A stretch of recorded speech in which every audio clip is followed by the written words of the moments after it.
Nós estamos no capítulo 2, tá? Pra quem não lembra.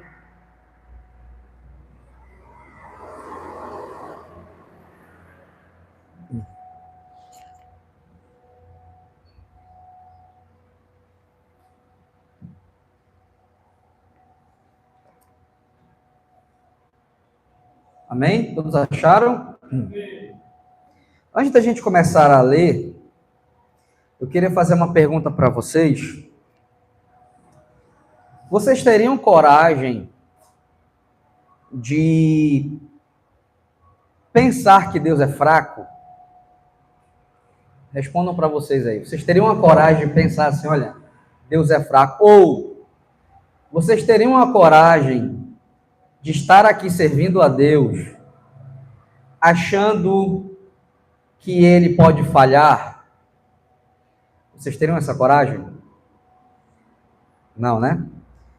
O que a gente vai ler agora é uma coisa que eu me perguntava quando eu, por exemplo, quem já leu o Antigo Testamento todo aqui, sabe que toda hora no Antigo Testamento, toda vez que o povo erra, você vê eles falando, lembra o que Deus fez no Egito, no Mar Vermelho, quando ele abriu, vocês já perceberam isso?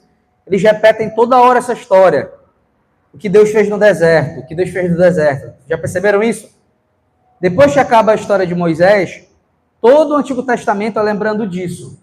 No Novo Testamento também, toda hora lembrando disso. Tanto é que tem uma festa, né, para os judeus, que é a Páscoa, para lembrar do que ele fez no Egito. Já perceberam isso? E eles repetem isso, a criança pequena, adolescente, adulto, eles repetem isso toda hora. Vocês sabem por que eles fazem isso? Porque o que aconteceu no Egito é uma das maiores expressões do amor de Deus, do poder de Deus.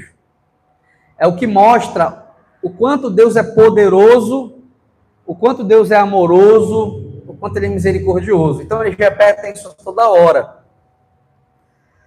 O esquema e a lógica é a mesma aqui. A gente repete o tempo todo alguns assuntos para que vocês não percam de vista o poder de Deus. Aí tem um ingrediente importante, deixa eu deixar isso claro para vocês. Qualquer mãe, pai, marido, esposa, filho, qualquer pessoa que está aqui hoje, precisa entender algo.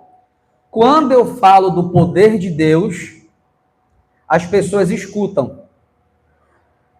Quando as pessoas escutam sobre o poder de Deus, algo pode acontecer no coração delas. Vocês estão entendendo? Eu vou ler algo para vocês aqui, que é isso que é o Evangelho. A nossa missão aqui é comunicar o Evangelho. O que vai acontecer dentro do coração de alguém é o Espírito Santo que faz. Por isso que quanto mais você fala, mais a probabilidade de algo acontecer no coração de alguém é maior.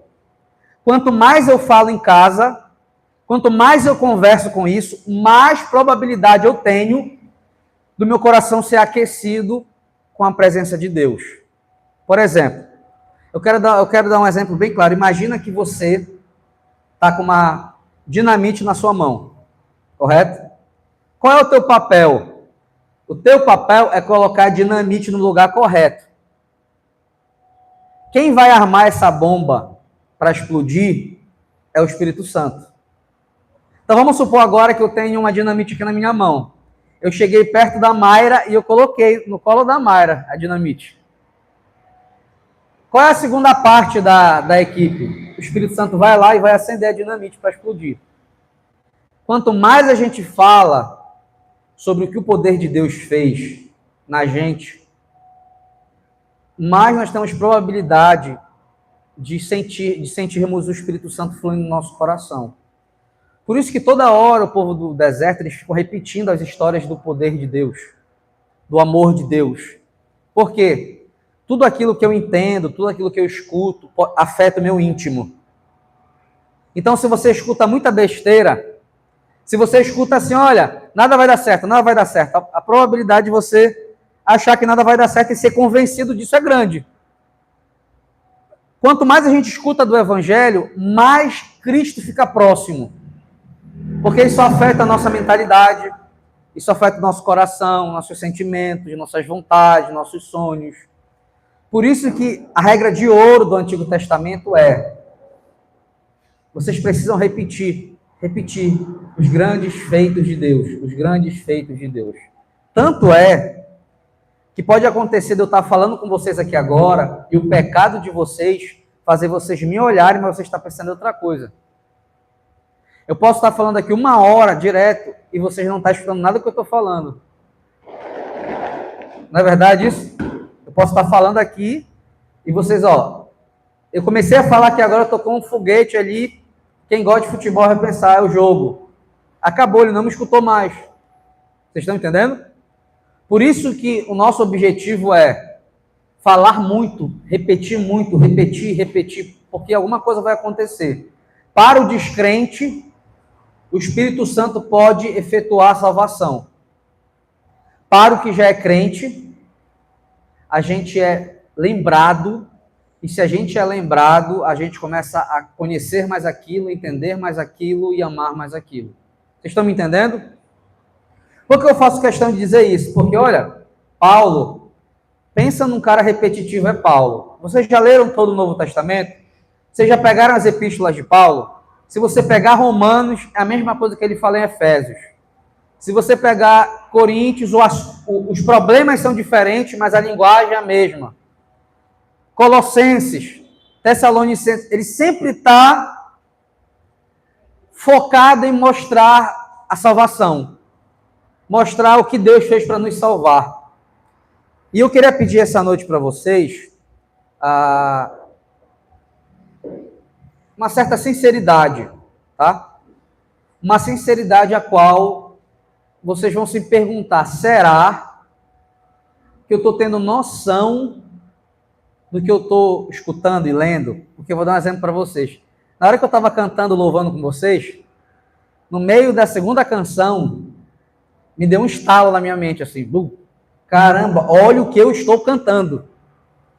Porque nós cantamos hoje, nós começamos com uma convocação, todos louvem ao Senhor, o verme, o animal, tudo, a bactéria, tudo louve, a homem, mulher, vamos louvar. E aí nós fomos para a segurança. Que segurança temos em Jesus, né? E aí a gente começou a cantar: que segurança sou de Jesus, né? Ele me leva para um lugar de graça, para um lugar de luz. O amor dele me surpreendeu. Eu fui submetido ao amor dele. E aí a próxima que a gente cantou foi Firme nas Promessas. Que música! Eu estou firme nas promessas. Que promessa é essa? Que eu sou salvo, justificado, eu sou filho, santificado e um dia estarei com ele. E a gente terminou falando: a minha fé e meu amor estão firmados no Senhor. Gente, vocês não têm noção que nós cantamos. Vocês não têm noção que nós cantamos 4 canções que mostram o quanto o poder de Deus nos afeta. E aqui a gente vai ler aqui agora, e eu vou estar junto com vocês lendo um livro que eu peço para vocês nunca menosprezar, que é a nossa confissão, tá? Então, eu vou estar lendo o texto, vai ser uma pregação que eu vou ler muito, tá bom? Então, eu peço a atenção de todo mundo, por favor, tá? Atenção em cada palavra. Quem tiver a confissão de fé, já deixa aberto comigo no artigo 11, lá do Cânon de Dort, lá no finalzinho. Eu quero deixar vocês aí. Vocês vão abrir no 3º e 4º capítulo, página 135. Aí vocês vão ver 9, artigo 11. Para quem está olhando pelo celular, é o 3º e o 4º capítulo da doutrina. Tá bom? Aí eu vou ler aqui na página 139, por favor. 139.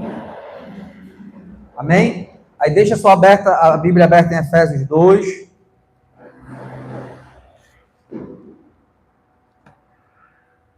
Amém?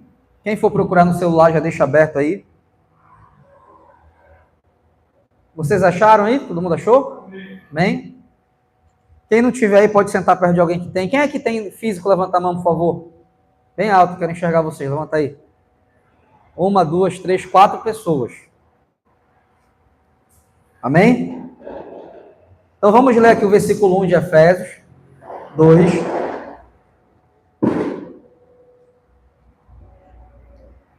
Diz assim: vocês estavam mortos em suas transgressões e pecados, nas quais costumavam viver, quando seguiam a presente ordem deste mundo e o príncipe do poder do ar e o espírito que agora está atuando nos que vivem na desobediência. Tá? Versículo 3. Anteriormente, todos nós também vivíamos entre eles, satisfazendo a vontade da nossa carne, seguindo os seus desejos e pensamentos. Como os outros, éramos, por natureza, merecedores da ira. Tá? Nós lemos até aqui. Vocês lembram o último culto? O que eu ensinei para vocês no último culto? Paulo falou no capítulo 1 que o poder de Deus, ele é entendido por quem tem os olhos do coração iluminados. Vocês lembram disso? Paulo ora pela igreja e fala: eu oro para que vocês tenham os olhos do coração iluminados. Aí ele fala: para que vocês entendam o chamado de vocês, para que ele serve, qual é a esperança, o que vocês devem esperar pelo chamado de vocês, para que vocês entendam a herança que existe na vida de vocês, e o último que eu falei, para que vocês entendam o incomparável poder de Deus. Então eu estou nessa ala do incomparável poder de Deus. Primeira coisa que ele falou, que o incomparável poder de Deus é visto quando Jesus é ressuscitado. E eu disse para vocês, nós precisamos parar de pensar no poder de Deus só quando tem a ver com cura, milagres, o emprego. O poder de Deus é muito maior do que isso. Quando a gente fala de poder de Deus, a primeira coisa que tem que vir na nossa mente é a capacidade que Deus tem de vencer a morte. A capacidade que Deus tem de ressuscitar Jesus Cristo.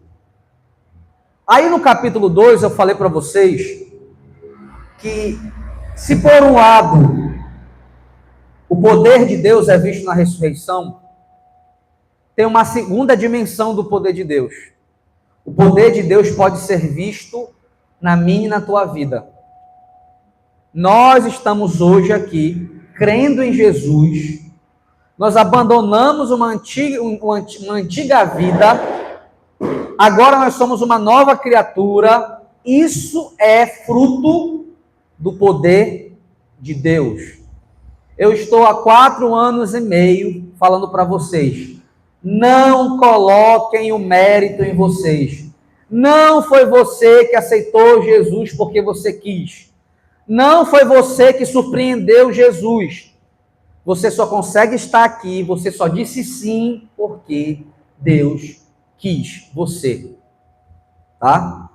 E agora Paulo está mostrando que esse poder atua na gente. Aí ele começa falando o seguinte: nós estávamos mortos. E eu falei para vocês que todo fronesiano, ele precisa entender o que é morte espiritual. Quando eu chegar com meu filho, minha filha, esposo, marido, amigo, primo, tia, tio, vovó, a primeira coisa que eu falei para vocês: não fale de Jesus para alguém prometendo algo. Olha, vai para a igreja que Deus vai mudar teu casamento. Vai para a igreja que Deus vai te dar esse emprego. Vai para a igreja que essa doença vai ser curada. Nós não pregamos o evangelho prometendo algo para as pessoas. Porque tem crente que está doente, tem crente que tem problema no casamento, tem crente que é filho de Deus que está desempregado. Tem algum problema com essa pessoa? Não, é a vida. Na vida, nós temos problemas. Paulo está dizendo bem claro, a primeira coisa que o ser humano precisa saber foi o que eu ensinei no culto passado. Ele tem que saber que ele está morto espiritualmente sem Jesus Cristo.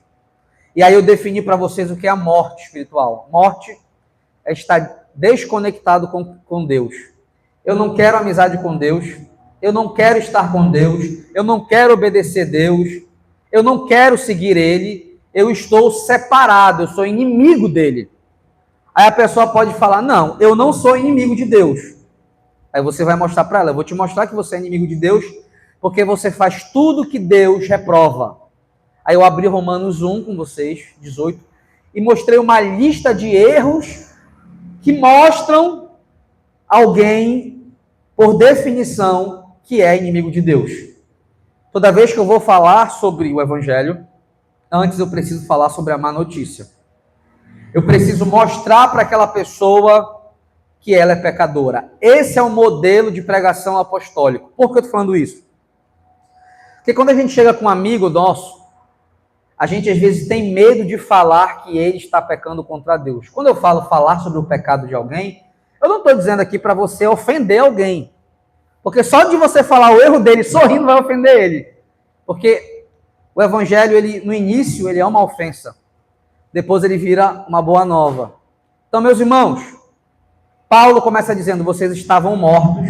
Aí eu ensinei para vocês o que é morte espiritual. Toda criança, todo adolescente, todo adulto, toda pessoa que é cristã ou que vai escutar o Evangelho pela primeira vez, precisa saber o que é a morte espiritual. Pastor, eu quero ensinar minha mãe, não é cristã. Por onde eu começo? Morte espiritual. Eu quero ensinar meu filho, morte espiritual. Eu quero conversar com meu amigo, morte espiritual. Não comece por outro lugar. Porque senão você vai estar vendendo para ele um evangelho de barganha e ele vai seguir Jesus pelo interesse. Uma das principais evidências que alguém creu de verdade é reconhecer que está errado. Não ache você que reconhecer que está errado é fácil, porque é difícil. Quem está me entendendo? Primeira coisa que Paulo fala, vocês estavam mortos. Aonde eu estou morto? Ele fala, delitos e transgressões. Né? Depende da tradução, aparece, ou delito ou transgressão. Na minha QNV aparece, vocês estavam mortos em transgressões e pecado. Por isso que eu preciso mostrar qual é a transgressão que essa pessoa comete. Quais são os pecados que essa pessoa comete? Aí você pode me falar, poxa, pastor, mas eu não conheço intimamente os pecados dessa pessoa. Não estou falando para você apontar a vida pessoal da pessoa. Eu estou falando para você mostrar biblicamente várias transgressões e pecados que Deus abomina. Essa pessoa vai começar a perceber que para seguir Jesus Cristo não é só dizer que tem ele no coração. Tem várias coisas que acontecem que mostram que alguém está em pecados e delitos. Olha como Paulo começa. Aí Paulo vai dizer o seguinte, vocês estavam mortos em pecado, vocês estavam, o que é o morto? Separado, vocês não queriam Deus, vocês eram inimigos de Deus. Por isso vocês praticavam vários pecados e transgressões. Aí eu falei para vocês que Paulo vai continuar dizendo o seguinte, esse era o modo de vida de vocês. Uma pessoa que está morta espiritualmente não é desocupada, vocês lembram que eu falei? Ela tem vida, ela trabalha, tá? Ela é casada, ela tem filhos, só que o modo de viver dessa pessoa é sempre pensando nela e nunca no que Deus acha do que ela está fazendo. Aí eu falei para vocês sobre 3 influências que o ímpio sofre na vida dele e a gente também sofre na nossa. Primeira, o diabo. O diabo vai estar o tempo todo nos cercando para que a gente viva em transgressões e delitos. Número 2, a carne. A nossa carnalidade sempre vai querer levar a gente a fazer transgressões e delitos. Número 3, o mundanismo. O mundanismo é aquilo que a gente vê na televisão e na cultura. Nós somos contra a cultura. Por exemplo, algumas áreas da sociedade tentam sorrateiramente fazer com que a gente seja influenciado. A política é uma delas. Amém? Com várias ideologias complicadas. Televisão, redes sociais. tentam fazer a gente pensar como o mundo sem a gente perceber. Quando a gente vê, a gente está cometendo pecado e transgressão e dizendo é normal. E não é. Foi isso que eu ensinei no último culto para vocês. E eu dei um exemplo para vocês. Todo mundo na tua casa tem que saber sobre isso. O que eu quero deixar claro com vocês? Vocês precisam sentar na casa de vocês, com os filhos, com os netos, com os sobrinhos, com o pai, com a mãe, e vocês precisam alertar essas influências. O que é estar morto espiritualmente? Vocês sabiam disso? A gente tem que ter cuidado. Você vê que a primeira coisa que Paulo fala ao escrever a carta, cuidado com as influências que vocês tinham antes. O mundanismo é uma influência. A carnalidade é uma influência. O diabo é uma influência. Cuidado com as armadilhas. Cuidado com aquilo que você acha que é normal, mas não é. Cuidado. Então nós somos atacados de fora e de dentro. De dentro a nossa carnalidade, de fora o mundo e o diabo. Vocês estão entendendo? Cuidado. Cuidado com aquilo que a gente vai compactuar. Cuidado com aquilo que a gente vai defender. Cuidado. O que é o mundanismo? O mundanismo, ele engana a gente principalmente por pessoas que a gente gosta. Vocês sabiam disso? Eu estou disposto a pensar errado porque eu gosto de um político. Eu estou disposto a fazer o errado porque eu gosto de um cantor. Eu estou disposto a fazer errado porque eu gosto de um artista. Eu estou disposto a defender o errado porque eu gosto de fulano de tal. A gente é capaz de defender o mundanismo por conta de um gosto particular. Então a gente tem que estar sempre observando para que a gente não caia em erro. Agora, Paulo vai fazer o seguinte. Vocês estavam assim, mas Deus efetuou o poder dele em vocês. E aí, de novo, o nosso bom e velho Paulo vai repetir de novo tudo aquilo que a gente repete no curso de membresia, fala na hora da oferta, fala em muitas pregações, e que sim, olha bem para mim aqui, agora, nesse exato momento, o pecado de vocês vai dar sono em vocês. De novo esse assunto. Mais uma vez, mais uma vez. Mais uma vez aquilo que a gente canta, mais uma vez aquilo que a gente ensina, e que você, muitas das vezes, na hora que a gente pede para falar, gagueja. Paulo está falando que você estava morto espiritualmente,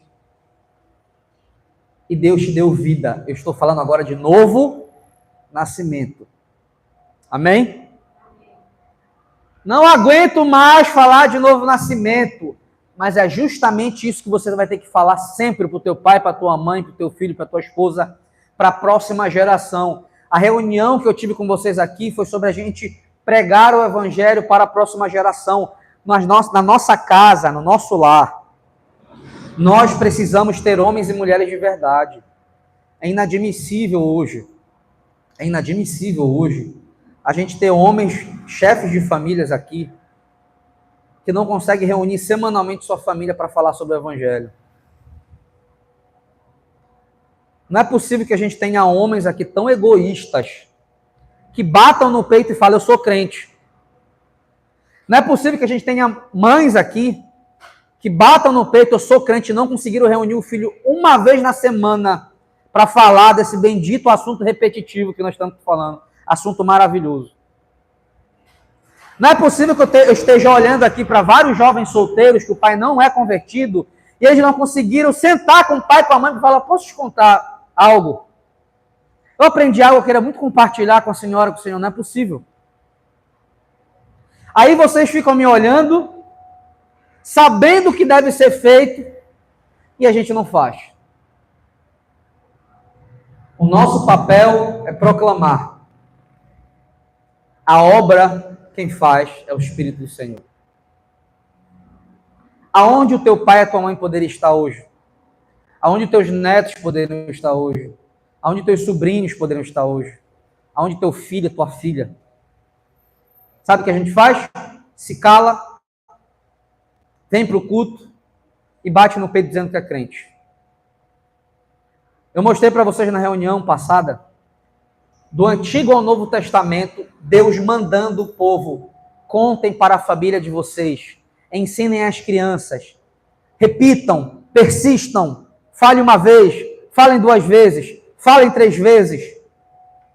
A Bíblia te pede para ser repetitivo.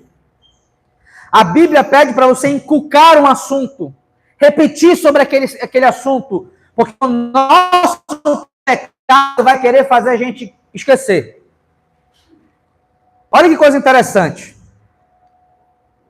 No versículo 4, olha o que diz lá. Todavia, Deus que é rico em misericórdia. Olha só. Paulo já falou uma notícia, correto? Vocês estavam mortos, ou depende da pessoa, que aqui já eram convertidos, você tá morto. Estou morto, mas por que eu estou morto? Porque você está em transgressões e delitos. Isso para o não crente.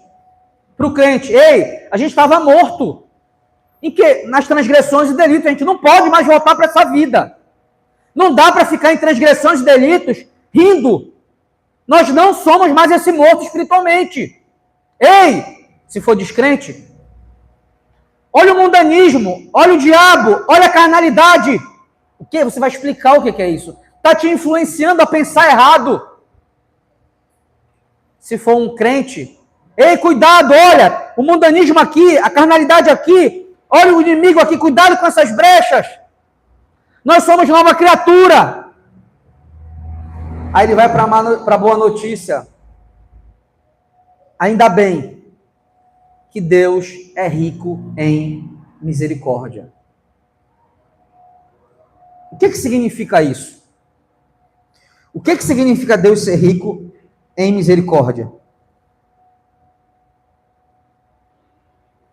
Essa expressão mostra uma mudança. Todavia, ou em alguma tradução, mais, né? Apesar de toda a morte, de toda a influência do mundo, da carne, do diabo, todavia, significa uma mudança. Essa expressão mostra que a mudança começa em Deus. Repete comigo, a mudança começa em Deus.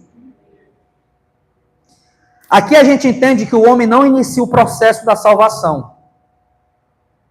John Stott observa que Paulo coloca toda a iniciativa da salvação na ação divina. Aqui nós temos uma coisa que nós não podemos errar. Na perspectiva arminiana, mais pentecostal, Deus toma a iniciativa oferecendo a graça, mas a resposta final vem do homem. Olha só como é sutil. Você não pode ensinar na tua casa assim, preste atenção. Olha, Deus morreu na cruz pela gente, Jesus foi lá e morreu na cruz. A graça dele está disponível, agora você tem que ir lá e pegar. Não rejeita a graça do Senhor, não vira as costas. Não. Em nenhum momento o texto bíblico diz que Deus bolou um plano, Cristo morreu na cruz, para falar assim, Diana, vê se tu quer. Não. A Bíblia fala que ele nos salvou. Está afirmando. Ele não te deu a possibilidade de ser salvo. Ele te salvou. Vocês estão entendendo? Deus não te pergunta se tu quer ser salvo. Ele te salva. Por que essa diferença é muito importante? Por isso Paulo fala, você estava morto. O arminianismo acredita que você estava na beira de um penhasco. Melhor, vou dar exemplo que eu já dei muito tempo atrás aqui.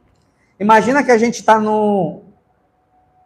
se afogando na praia, correto? Tem 2 pessoas, uma que está se afogando, que perdeu os sentidos, já está cansada, aí aparece o salva-vidas e pergunta assim, escolhe aí se tu quer pegar boia. Aí a pessoa olha e fala assim, Quer saber de uma coisa? Eu não estou a fim de pegar a boia, não. Ela pega e morre. Esse é o arminianismo. O calvinismo é o seguinte: eu já estou no fundo do oceano, morto. Cristo pulou lá dentro e me tirou. E me deu vida nova. Eu estava morto. O que Paulo quer deixar bem claro, olha bem para mim, você precisa ensinar na tua casa. Deus não deu possibilidade para salvar. Deus não pergunta se você quer ser salvo. Ele salva. Vocês estão entendendo? Ele salva.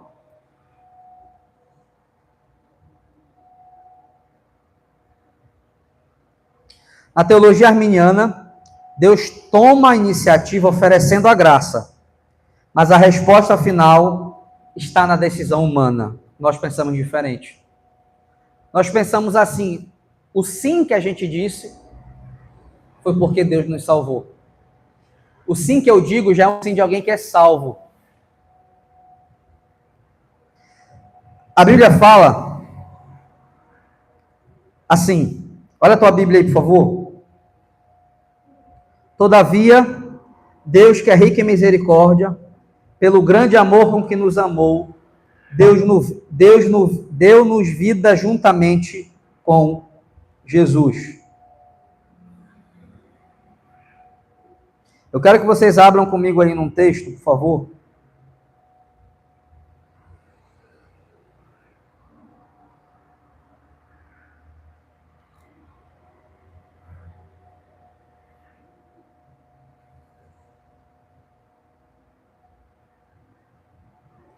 Vocês podem abrir comigo em Tito 3:5.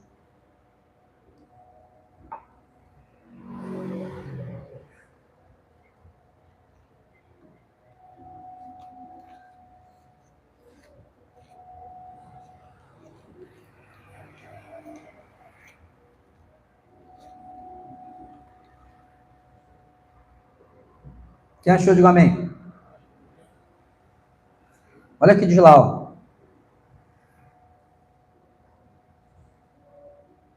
Pode ler desde o 4, tá? O versículo 4 diz assim: mas, quando da parte de Deus, nosso Salvador, se manifestaram a bondade e o amor pelos homens, não por causa de atos de justiça por nós praticados, mas devido à sua misericórdia, ele nos salvou pelo lavar regenerador e renovador do Espírito Santo, tá? Para a gente entender hoje aqui, a gente precisa entender essa palavra misericórdia, tá? A palavra misericórdia aí, que ele fala que, todavia, Deus que é rico em misericórdia, não fala só que é misericordioso, ele é rico, né? É uma palavrinha chamada eleos. Significa compaixão demonstrada a alguém que está em situação de miséria. Repete comigo assim: eu era miserável. Só que tem uma diferença aqui. Quando você olha alguém que está na sarjeta, você sente pena daquilo. Poxa, que situação difícil, não tem? Isso é a pena. O que é a misericórdia? A misericórdia é o olhar, perceber que o outro está passando dor e fazer alguma coisa. Isso é misericórdia. Vocês estão entendendo? O termo grego aqui é a pessoa que olhou a condição de miséria do outro, sentiu dor por aquilo, mas fez alguma coisa. Então, o que é a misericórdia? Eu passei, eu vi uma família na rua, vi que eles estavam morando na rua e com fome. Eu não apenas olhei e falei assim, poxa, que dó, que tristeza. Eu fui lá no supermercado, comprei a comida para eles e dei a comida. Vocês estão entendendo? Deus é alguém que olha a miséria do ser humano, sente amor por aquilo e toma uma atitude. Vocês estão entendendo? Nós estávamos em miséria e Deus, olhando nossa foi misericordioso. Essa misericórdia gerou uma ação em Deus. Qual foi essa ação de Deus? Entregar o seu filho por amor a nós. A palavra não indica apenas sentimento, mas compaixão que leva à ação. Hendricks observa que Paulo descreve Deus como rico em misericórdia, para enfatizar que a iniciativa da salvação nasce do caráter de Deus, não na resposta do homem. Agora repete comigo assim: Deus me salvou, não porque eu fiz algo, mas porque o caráter dele é misericordioso. Isso é muito importante. Deus não salvou a gente porque ele viu que você fez algo bom ou ruim. Ele salvou a gente porque é dele amar, é dele sentir misericórdia. Isso faz parte do caráter dele, isso faz parte da personalidade dele. Por que eu estou dando ênfase nisso? Porque a nossa casa, os nossos filhos, as nossas esposas, os maridos de vocês, precisam saber que tem um Deus na vida deles misericordioso. O que é misericordioso? É aquele que vê a nossa miséria que nós causamos, que olha para os nossos problemas que nós causamos, e mesmo diante da nossa desobediência, da nossa preguiça, das nossas desculpas, ele se compadece e toma ação. Meus irmãos, quantas vezes vocês esqueceram de Deus? Quantas vezes vocês menosprezaram Deus? Quantas vezes vocês trataram Deus como terceiro, quarto, quinto plano? E mesmo assim vocês estão sentados aqui com roupa, vestido, se alimentados e abençoados. Sabe o que é isso? Misericórdia. Quantas vezes vocês já prometeram algo para Deus e não cumpriram? Quantas vezes nós já fomos hipócritas?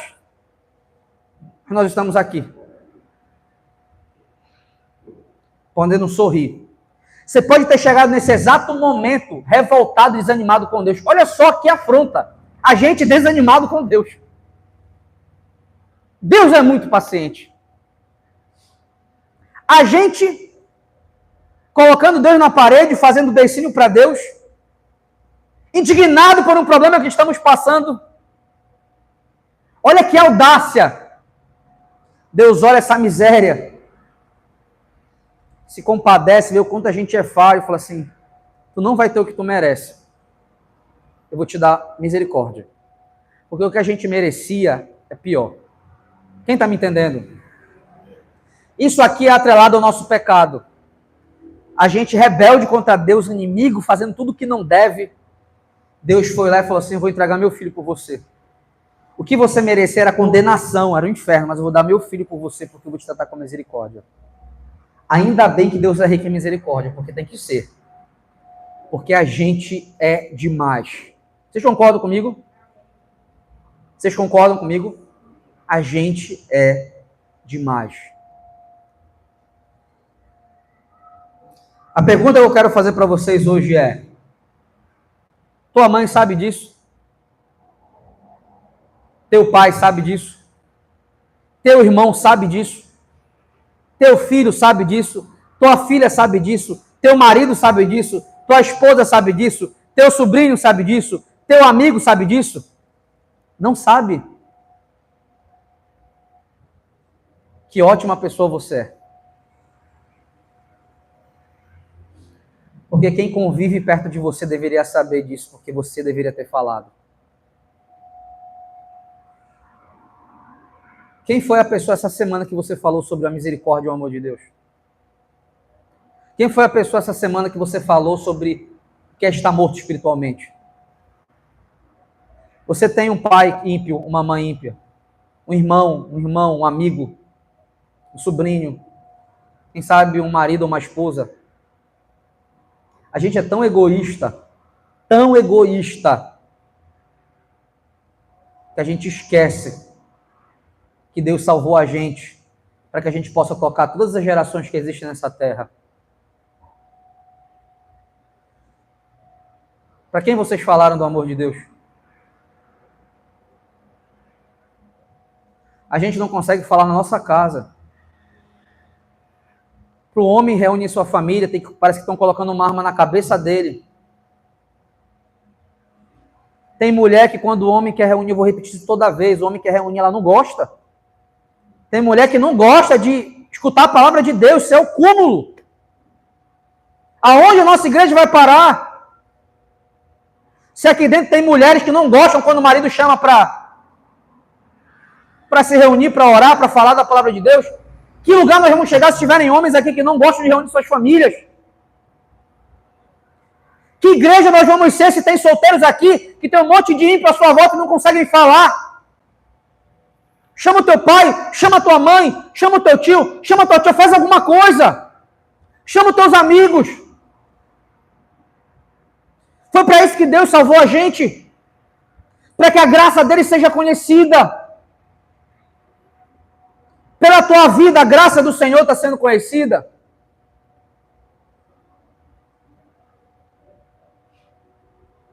Não é possível que você seja um interesseiro, que tenha um pai rico, e que aproveita que o pai é rico, ficando confortável e sem fazer nada. Notícia que saiu essa semana na internet. Filho diz que não vai trabalhar, porque não pediu para nascer. O filho falou assim, meus pais vão me sustentar, e eu não vou trabalhar, porque eu não pedi para nascer. Quem viu essa notícia? Parabéns, são vocês.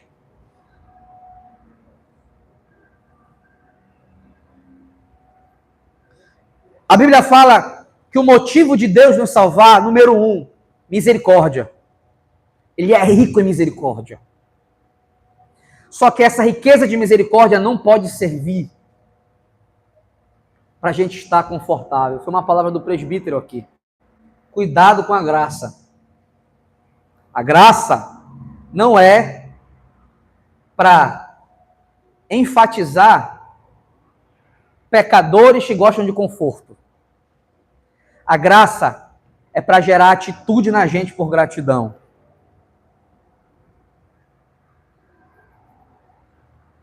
Olha o próximo versículo. O 3 diz assim, né, que a gente leu. 4, né? Todavia Deus, que é rico em misericórdia, pelo grande amor com que nos amou. Além dele ser rico em misericórdia, é pelo grande amor que ele nos... Vocês viram a palavra, tudo no aumentativo, rico em misericórdia. Grande amor com que nos amou. Você é amado. Paulo acrescenta outra característica ao caráter de Deus. A salvação não nasceu no mérito humano, mas no amor de Deus. O comentarista Fouques diz o seguinte, observa que Paulo usa uma expressão intensificada para destacar a profundidade do amor divino. Diz que ele é grande. E a palavra aqui, usada para amor, é a palavra que foi citada nas ofertas, ágape. O amor que busca o bem do outro, independente do mérito dessa pessoa. No Novo Testamento, essa palavra descreve especialmente o amor de Deus, revelado na obra de Cristo. É um amor sacrificial. É um amor que você vai ter que praticar toda vez. Eu gosto de definir um amor ágape assim, ó. Quer saber se tem um amor ágape? Faz um bem para a pessoa e ela te devolve em gratidão. Tu conseguiria amar essa pessoa? Tu conseguiria? Eu já passei por várias situações dessas. De pessoas que eu ajudei muito e depois ficaram contra mim. Eu continuo perto delas até hoje. Porque eu lembro desse amor ágape. Quando eu quero, não pode. Eu amo essa pessoa ainda. Porque eu não posso amar só quem me agrada. É por isso que o divórcio acontece. Não te amo mais. Não sinto mais vontade nesse casamento. Porque tu faz tudo que eu não gosto. É por isso que as amizades se desfazem. O amor de Deus, ele é diferente. É um amor que a gente não fez nada para agradar a Deus. A gente nunca quis Deus. Vocês já pararam a pensar nisso? Tu casaria com alguém assim? Não te ama, não te quer, não gosta de ti. Já parou para pensar nisso? Vou me casar com esse tipo de pessoa? Pois é, Deus deu o filho dele para um tipo de pessoa assim. 2 motivos para Deus nos salvar. Misericórdia dele e o amor dele. Uma vez eu ouvi um cara da teologia liberal falando assim, que tu gostando ou não, tudo é sobre ele. E uma das principais evidências que eu sou convertido é quando eu consigo entender que Deus não divide a glória dele com ninguém e não vai dividir contigo. Ele está no centro de tudo. Ele é o centro das atenções, ele é o mais poderoso, ele é o mais bonito, o mais amável, ele é mais tudo. A gente perde em tudo para Deus. Se você não gostar disso, vá para outra religião. Porque Deus é supremo, soberano, ele é o destaque, ele é o manda-chuva, ele é o bambambam. E a gente só tem que se humilhar aos pés dele. Ô humilhação boa. Aos pés de um Deus que tem um amor grande e é rico em misericórdia. Vou te fazer uma pergunta. Teu pai sabe disso? Tua mãe sabe disso? Teu sobrinho sabe disso? Teu filho sabe disso? Teu marido, tua esposa sabe disso? Solteiros aqui, eu tô pegando para dos solteiros, tá? Os casados aqui. O cara que tá te paquerando já sabe disso? Porque na hora que tu falar disso, ou ele se converte ou ele vai embora. Que menina chata ficar falando só da misericórdia de Deus.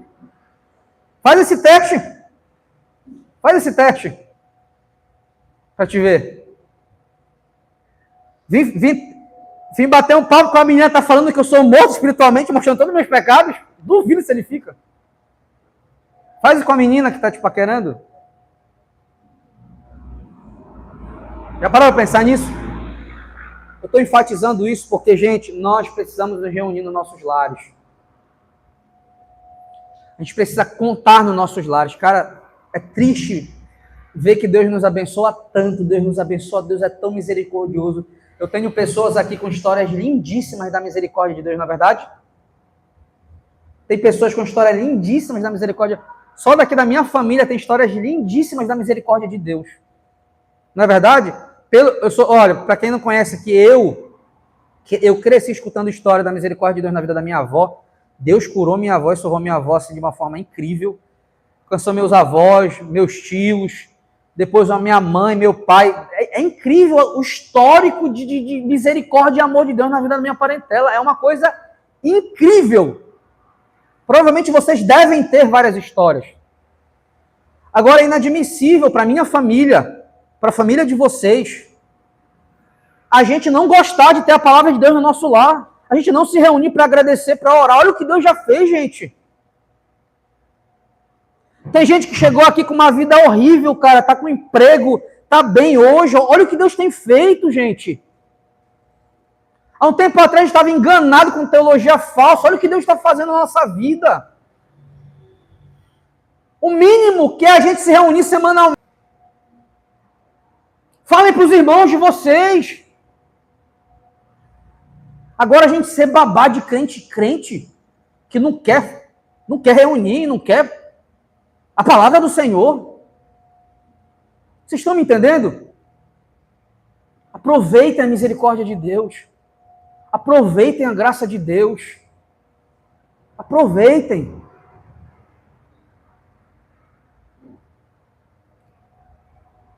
Olha que Paulo vai repetir de novo agora. Verso 5. Deu-nos vida com Cristo quando ainda estávamos... De novo, Paulo, tu está repetindo isso? Eu estou cansado de escutar isso. Pois é, meus irmãos. O Paulo, que se tivesse vivo hoje, teria 4 PhD, está de novo dizendo: enfatize a morte espiritual da qual Deus te tirou. Olha, meus irmãos. Aí o Tainan aqui, que não tem nem um mestrado, nem um pós-graduado. Tu acha que eu não vou repetir o que Paulo está dizendo? Vocês estão entendendo, meus irmãos? É importante vocês saberem disso, comunicarem isso, que seja uma semana repleta, que os maridos chamem suas esposas para orar, e que depois vocês já oramos junto, agora vamos chamar nosso pai, vamos fazer um jantar, um almoço em casa, vamos chamar pessoas, vamos falar com as pessoas. A gente precisa fazer isso. Os nossos familiares, eles não precisam de caridade. Caridade até o espírita faz. Não, pastor, porque eu sou bom com meus familiares, eu até ajudo. Financeiramente, eu até ajudo, eu trato eles bem. Eu não estou falando de pregar o evangelho. A gente precisa tratar bem as pessoas, ajudar as pessoas, mas se a gente não pregar o evangelho quando tiver oportunidade, você é o espírita. Não tem diferença. A gente não pode ser apenas esse crente secreto. Nas nossas conversas, nas oportunidades, a gente precisa comunicar, falar. Às vezes não consegue falar tudo numa vez só. Mas aquela pessoa precisa saber que tem alguém que se importa com a vida e com a alma dela. Eu duvido se tu chega com teu pai e tua mãe e fala, pai, mãe, o senhor pode não concordar, mas eu não posso deixar de te falar algo que é a coisa mais importante da minha vida e eu preciso comunicar para vocês isso. Eu duvido se teu pai não vai escutar. E se teu pai não escutar, glória a Deus, mais uma resistência para te vencer. Agora a gente precisa propagar. É inadmissível aqui nessa igreja uma semana inteira sem os lares ter, pelo menos uma vez na semana, a comunicação do evangelho. É inadmissível. Quem aqui não é casado tem um pai e tem uma mãe que precisa escutar o evangelho? Eu tenho certeza que eu conheço todos vocês. Eu tenho certeza. Não, mas meu pai e minha mãe já é evangélico, melhor ainda. Melhor ainda, é só reposicionar algumas coisas. Prega o evangelho. É isso que nós estamos enfatizando para vocês.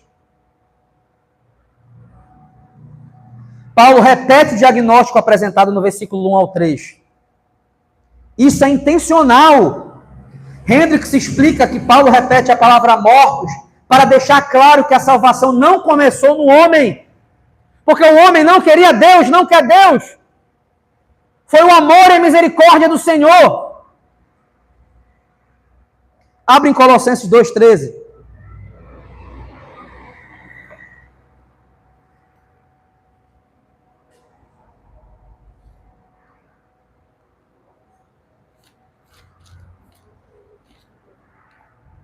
Colossenses 2,13.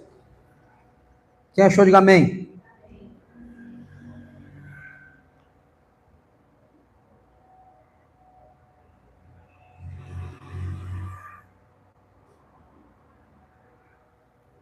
Quero que todos abram. Todos estão abertos aí?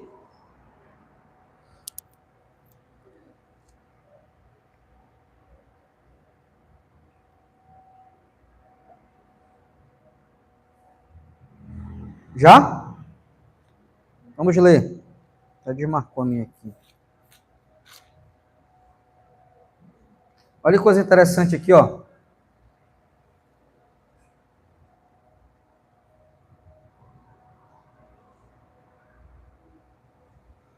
Pode ler desde o 12, tá?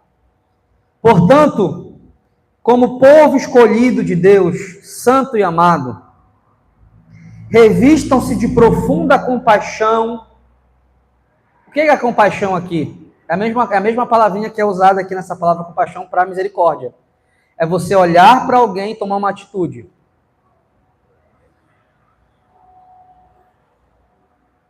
Amém? Todo mundo achou? Acharam aí? Ou desculpa, 3,13, desculpa. Estou lendo 3,13. Depois a gente vai para o 2,13. Presta atenção. Acharam aí? 12. Portanto, como povo escolhido de Deus, santo e amado, revistam-se de profunda compaixão, bondade e humildade, mansidão e paciência. Suportem-se uns aos outros e perdoem as queixas que tiveram um contra os outros. Perdoem como o Senhor perdoou a vocês. Acima de tudo, porém, revistam-se do amor, que é o elo perfeito. Eu li até o 14. Olha o 15. Que a paz de Cristo seja o juiz em seu coração, visto que vocês foram chamados para viver em paz como membros de um só corpo. E sejam agradecidos. 16. Habite ricamente em vocês a palavra de Cristo. Ensinem e aconselhem-se uns aos outros com toda a sabedoria e cantem salmos, hinos e cânticos espirituais com gratidão a Deus em seu coração. Tudo o que fizerem, seja em palavra, seja em ação, façam em nome do Senhor, Jesus, dando por meio dele graças a Deus Pai.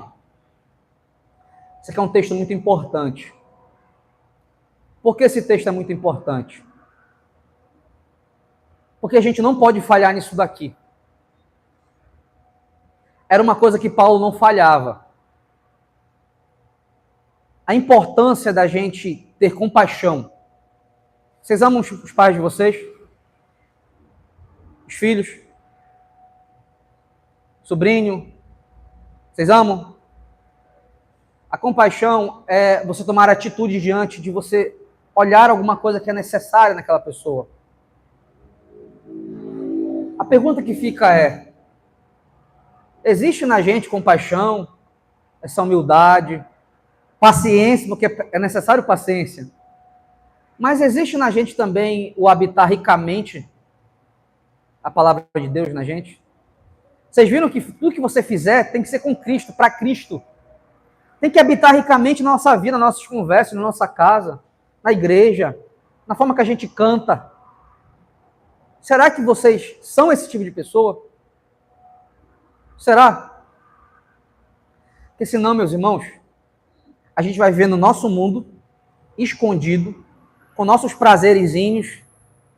É porque eu não realizei meu sonho, é porque tem muita coisa para fazer, egoísta. Quando não está assim, está sempre sofrendo. Quer sofrer? Sofre evangelizando. Você quer chorar? Chora, mas evangeliza. Sofre, mas evangeliza. Porque a gente precisa ter o hábito nessa igreja de comunicar o evangelho. Agora, se você olhar comigo aí, o versículo 5 de Efésios 2,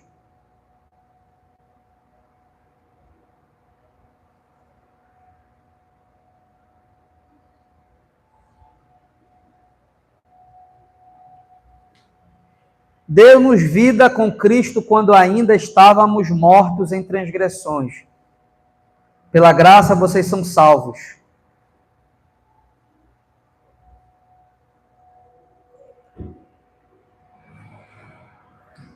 Vocês perceberam que aí ele usa uma palavra, vocês foram juntamente com Cristo Jesus? Vocês viram aí? Essa palavrinha enfatiza que o que você tem não veio por causa de você. Veio por causa de alguém que está te acompanhando. Paulo deixa a ênfase muito clara. Você foi salvo da morte. Você foi ressuscitado por causa que Cristo estava com você. Porque você está por Cristo e em Cristo. Paulo está ensinando que o crente recebeu vida em união com Cristo. Foucault destaca que a vida espiritual do cristão está ligada à ressurreição de Cristo.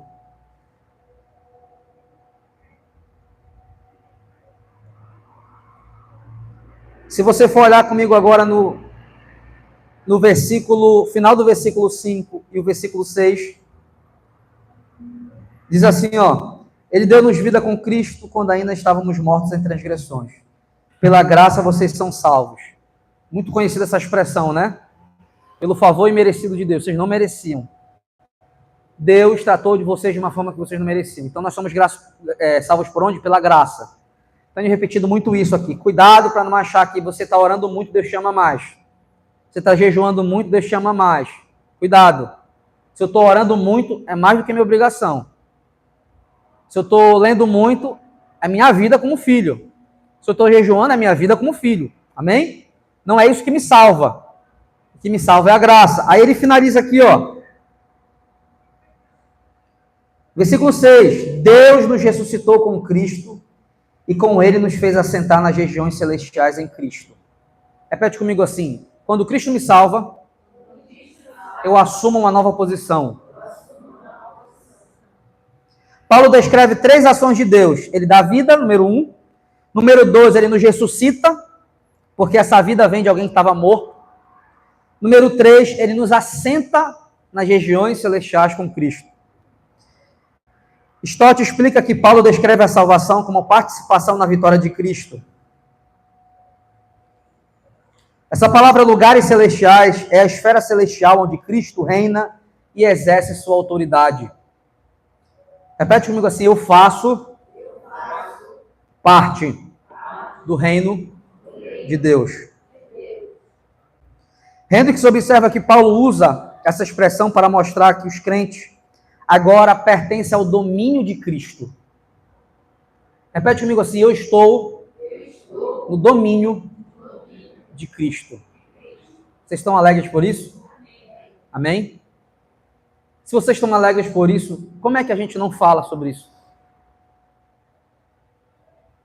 Como é que a gente está alegre por isso e a gente acha chato escutar sobre isso? A gente não gosta de falar sobre isso. Então não tem alegria.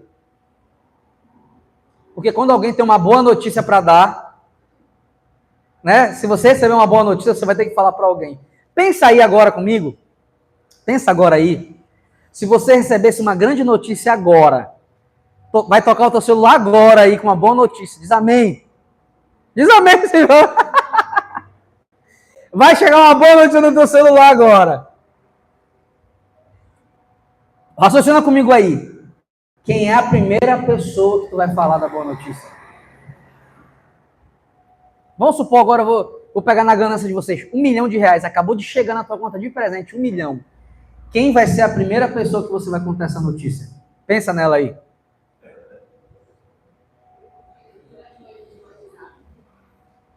Hein? Pensa aí. Se você recebesse uma notícia, quem é a pessoa mais importante da tua vida? Tirando Deus, quem é a pessoa mais importante da tua vida?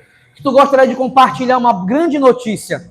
Tu tá animado, algo te fez feliz, tu quer ligar para essa pessoa. Eu estou muito feliz, aconteceu aquilo. É essa sensação que o evangelho tem que gerar na gente. Eu estou tão feliz que eu quero falar para as pessoas o que aconteceu de bom. Agora, meus irmãos, é inadmissível você comprar uma roupa nova e não ter vergonha de falar para alguém que comprou uma roupa nova.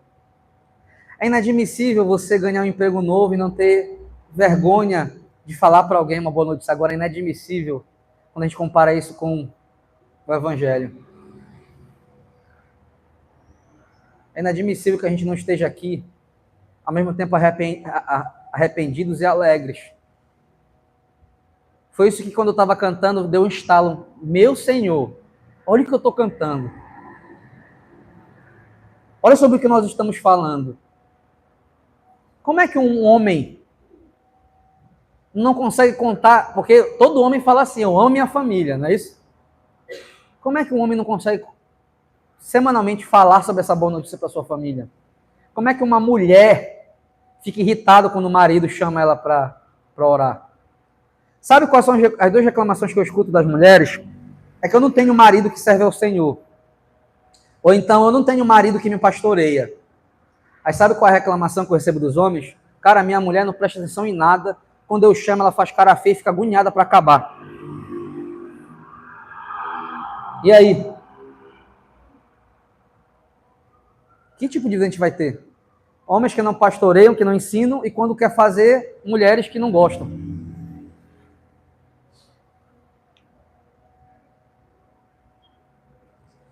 Deus nos ressuscitou com Cristo. Com Ele nos fez assentar nas regiões celestiais em Cristo Jesus. Agora a pergunta que fica é, por que Deus nos fez assentar nas regiões celestiais com Cristo Jesus? Isso significa que nós estamos em Cristo, no domínio de Cristo, nós somos a igreja, correto? Ele manda na gente, Ele é nosso dono, Ele é nosso Senhor, correto? Vocês creem nisso? Amém? A pergunta é, para que Deus fez isso?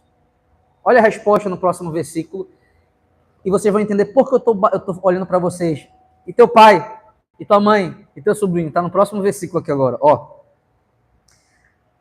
Eu vou ler desde o 6 para vocês entenderem. Deus nos ressuscitou com Cristo, e com Ele nos fez assentar nas regiões celestiais em Cristo Jesus, para mostrar nas eras que hão de vir a incomparável riqueza da sua graça, demonstrada em sua bondade para conosco em Cristo Jesus.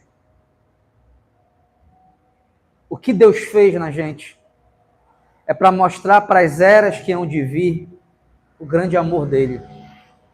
E aí? Tu é alguém que não fala nada, não conta a boa notícia, como é que as eras que hão de vir, as gerações que hão de vir, as pessoas à tua volta vão poder ver a bondade de Deus atuando na tua vida? Nosso papel é só comunicar, e Romanos fala, quão formosos são os pés daquele que comunica o evangelho. Como eles vão crer se não há quem diga? Olha que coisa interessante. Uma vez no curso de membresia, eu estava falando sobre novo nascimento, que não era a gente que aceitava Jesus. Aí um jovem, não sei quem lembra aqui, chorou nesse dia, ficou indignado. Então, não adianta eu orar pela minha mãe, isso me marcou, não sei se vocês lembram. Então não adianta eu orar pela minha mãe que ela não vai ser salva, e eu voltei. Quantas vezes tu falou de Jesus para tua mãe? Eu não falei. Oração não pode ser desculpa para crente preguiçoso, porque o crente tudo ele quer orar, porque ele é preguiçoso.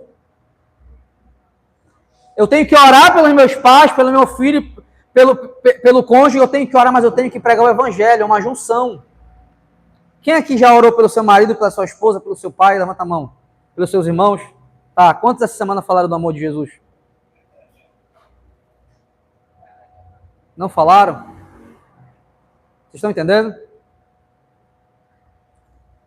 Tudo que Deus fez na gente é para isso aqui, que o verso 7 fala, para mostrar nas eras que hão de vir a incomparável riqueza da sua graça. Repete comigo, eu preciso mostrar ao mundo a incomparável riqueza da graça do Senhor. Porque essa graça é demonstrada na bondade que Deus teve conosco.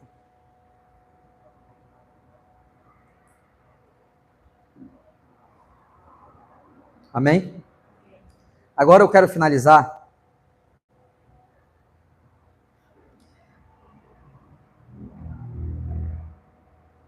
lendo a nossa confissão.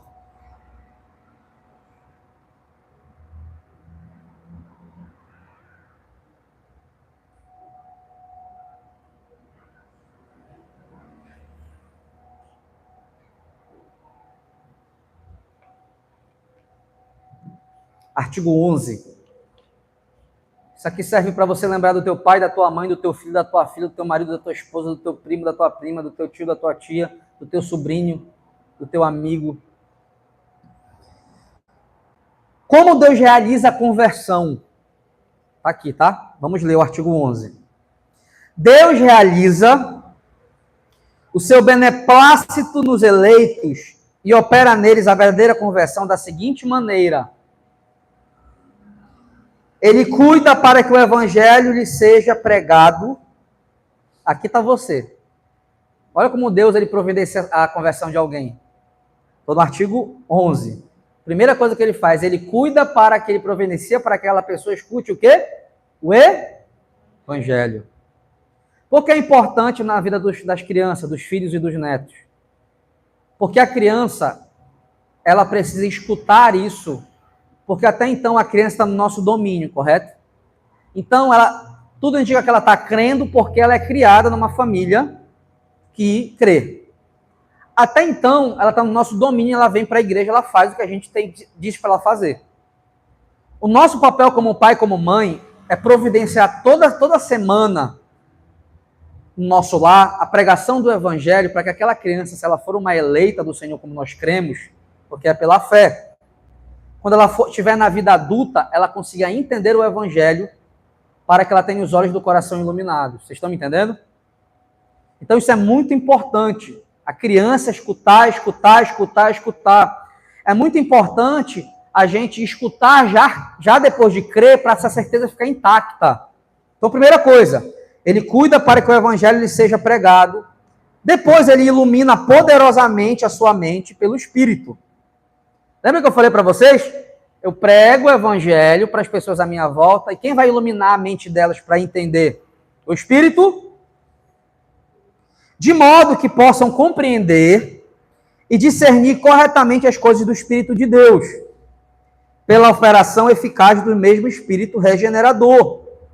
Ele também penetra até os recantos mais íntimos do homem, abre os corações fechados e abranda os endurecidos.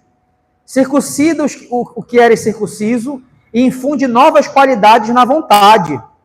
Faz viver a vontade outra hora morta. A que era má, converte em boa. A indisposta, em solícita. A rebelde, em obediente. Ele muda e fortalece de tal maneira essa vontade que, assim como uma árvore boa, seja capaz também de produzir frutos das boas obras. Vocês estão entendendo? Cara, que oportunidade nós temos de participar da conversão de alguém. Deus, ele é tão generoso e maravilhoso que ele permite que a gente faça parte do plano dele. Lê na tua casa de novo como Deus realiza uma conversão. Número 1, ele providencia essa pessoa escutar o evangelho, que seja de mim. Amém? Que meu filho escute de mim, que a minha esposa escute de mim, que os meus amigos escutem de mim. Vocês estão entendendo? E depois o que acontece? Depois que ele providenciou isso, ele ilumina a mente. Agora eu vou te fazer uma pergunta. E se, vou conspirar um pouco aqui, e se o que Deus está fazendo aqui agora, ao me fazer te alertar sobre pregar o evangelho na tua casa, já seja Deus, no plano dele, providenciando algum dos familiares de vocês para escutar o evangelho, e por isso que ele está despertando a gente hoje. Porque ele quer iluminar a mente e dar um coração que não seja endurecido para as pessoas que você mais ama. Já se perguntaram isso? E se for isso que Deus está fazendo aqui agora? E se for a vontade de Deus nesse estado momento trazer novas pessoas aqui e podem ser pessoas que você tanto ama? Porque, meus irmãos, eu não sei que dificuldade é essa que crente tem, cara. Eu fui crente evangélico muitos anos, pentecostal. A gente tinha uma motivação para evangelizar, mas não eram os parentes. Eram os de fora. Eu era um leão para evangelizar os de fora. Vocês sabiam disso? Pode ir na rua, me chama que eu vou. É mendigo, o que fosse, eu ia. E o teu irmão, tua irmã? E aí? Vocês estão entendendo? Eu tenho visto aqui na igreja algumas pessoas se mobilizarem. Eu tenho visto. Coisas que vocês não sabem, mas tem pai que o filho não está aqui e está evangelizando o filho dele. Ele está indo na casa do filho dele evangelizar. Poderia ter se acomodado. Mas o filho não está aqui, foi na casa do filho e está pregando para o filho e para a mulher do filho. Eu tenho certeza que isso vai dar um resultado. Vocês estão entendendo? Deus está chamando a gente para mostrar visivelmente ao mundo quem é Cristo. A igreja mostra ao mundo quem é Cristo. É assim que Deus converte alguém. Providencia ela escutar o evangelho, depois ilumina o entendimento. Tem alguém na tua casa, na tua família, na tua parentela, no meio dos teus amigos. Amém? Amém. Repete comigo assim, esse é o poder de Deus. Vamos ficar de pé.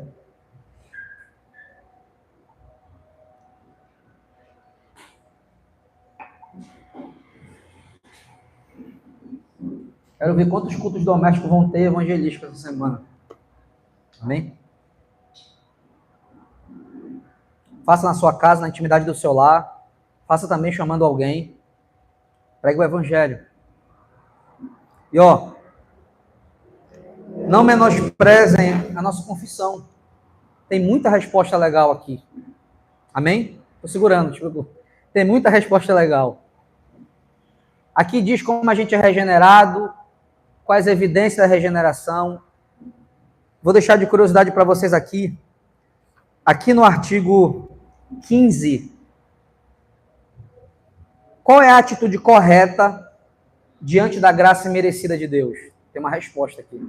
Como é que é na minha atitude em relação à graça de Deus? Como é que eu tenho que me comportar? O que eu tenho que ser e fazer? Amém?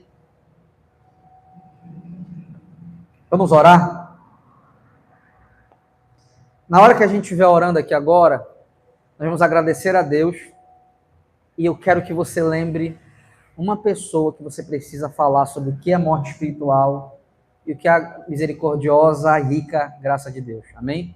Eu quero que você ore por essa pessoa também, pedindo para que Deus te dê coragem para falar do amor de Deus para essa pessoa. Amém? Vamos orar. Pai querido e amado, obrigado por nos lembrar que quando a gente tem uma boa notícia, depois de saber que nós tínhamos uma má, só há uma atitude a ser feita: contar para quem a gente mais ama. Que o teu evangelho no nosso coração, na nossa vida, seja isso, o motivo da nossa alegria. Se existe aqui nesse lugar alguma mulher que se irrita quando o marido quer chamar ela para orar, que caia por terra agora essa influência mundana e demoníaca e carnal. Se tem algum marido aqui que não consegue reunir sua família, que inventa desculpas, que essa influência mundana, demoníaca e carnal caia por terra também em nome de Jesus Cristo.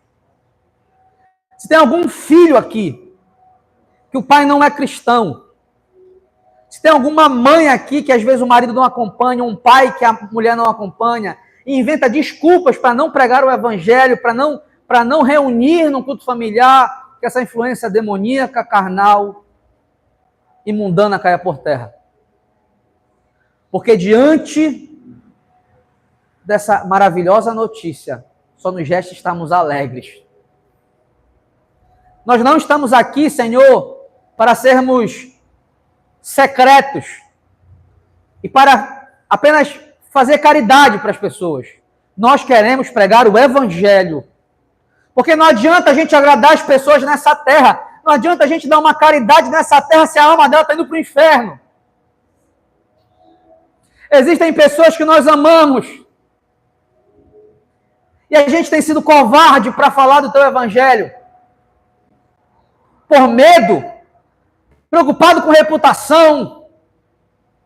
Mas uma vez que nós fomos escolhidos, nós precisamos ter compaixão, humildade, paciência, e que habitar ricamente a tua palavra na nossa vida, na nossa casa, onde a gente estiver. Que a nossa boca não seja usada para desonrar o teu nome, para envergonhar o teu nome com a nossa postura. Existem várias posturas na gente erradas que precisam cair por terra. Abre os nossos olhos, Senhor. Ilumina os olhos do nosso coração. Senhor, eu não sei que pessoas eles estão pensando agora. Mas eu oro, Senhor, para que o Senhor possa dar coragem e possa dar capacidade para que eles possam falar do Evangelho, porque os apóstolos, Senhor, eles também tinham suas dificuldades. Mas conforme a igreja foi desenvolvendo, eles foram melhorando, eles não deixaram de falar do teu Evangelho. Essa é a mensagem da nossa vida. Levanta, Senhor, crentes de verdade que colocam a presença como centro do seu lar. Senhor, que seja um estilo de vida os cultos familiares na nossa igreja. Que o Senhor levanta em homens aqui dispostos a pastorear a sua casa. Mulheres dispostas a cooperarem. Solteiros que já se preocupam com isso antes de casarem. Que a gente possa ter solteiros aqui que evangelizam, que aproveitam a sua solteirice para se dedicar às coisas do Senhor. Porque o teu nome será conhecido quando a igreja se torna visível. E é isso que eu peço para Frones, em nome de Jesus Cristo. Obrigado, Senhor, por essa noite. Obrigado por essa palavra. Perdoa nossos pecados em relação a isso que foi pregado hoje. Leva todos guardados e protegidos, é o que eu te peço em nome de Jesus Cristo. E a igreja diga: amém. Aplauda o Senhor com alegria. Amém.